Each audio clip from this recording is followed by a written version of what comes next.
Alright, here we are. I wanted to do another server walk around, as it's been quite a while since I did the first one. This will be the 256 terabyte server, and so just kind of walking down from top to bottom.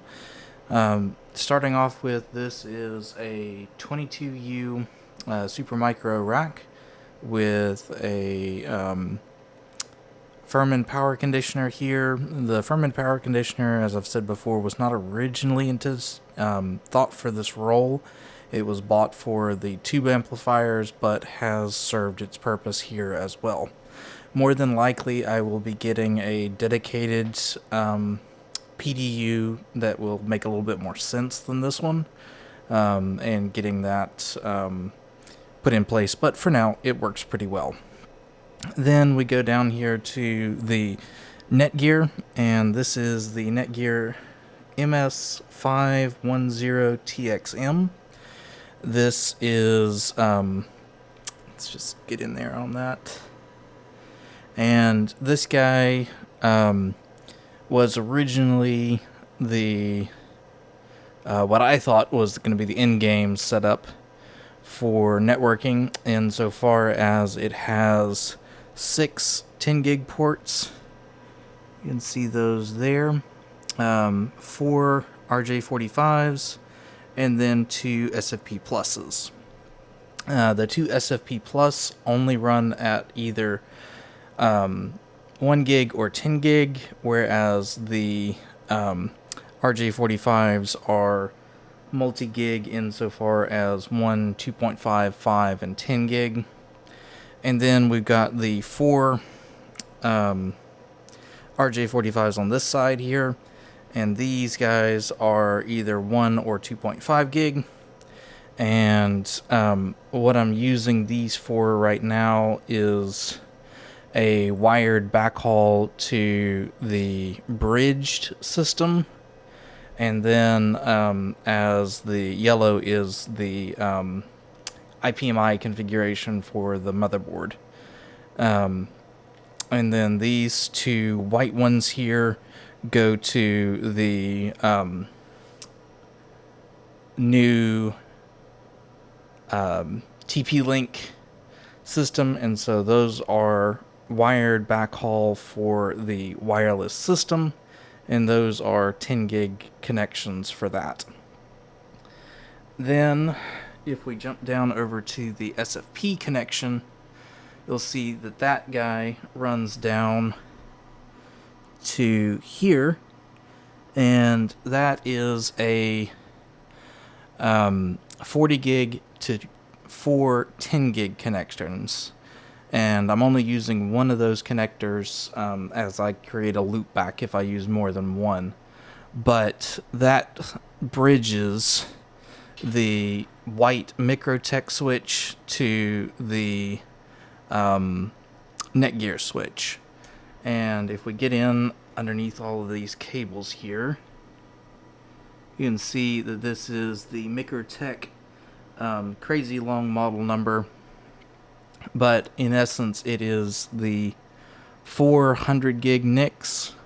So these are 4 of the QSFP plus connections, and these can be broken out into different arrangements, but right now I've got them running the 2 fiber transceivers here are running 100 gig, and then the DAC cable over there is performing the bridge in between the 2 at 10 gig.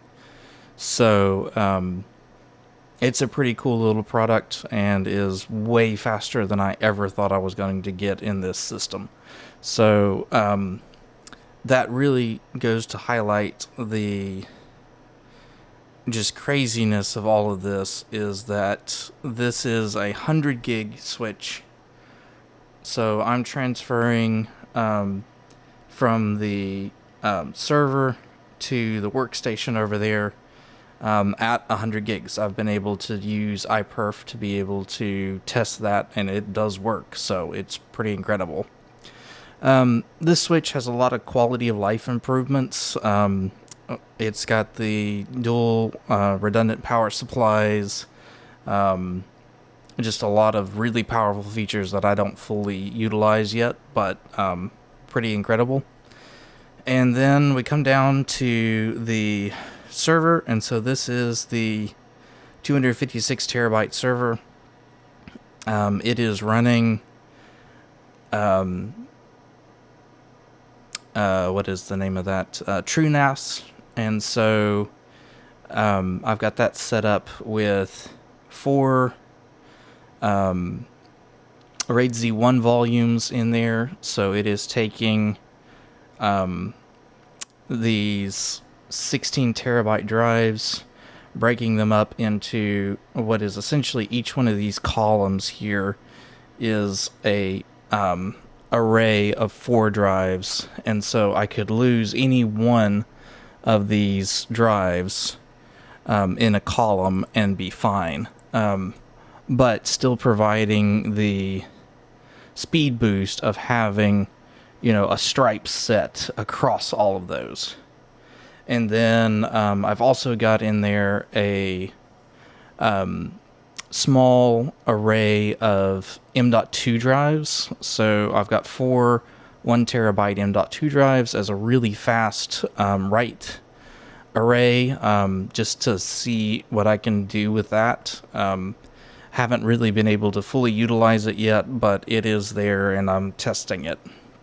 So, and the guts of it, it's got 2 EPYC CPUs, a little bit older generation, but they are 48 core, 96 threads a piece, which is just a lot of threads, way more than you need for a file server, but it was cool to put together, so a lot of fun there.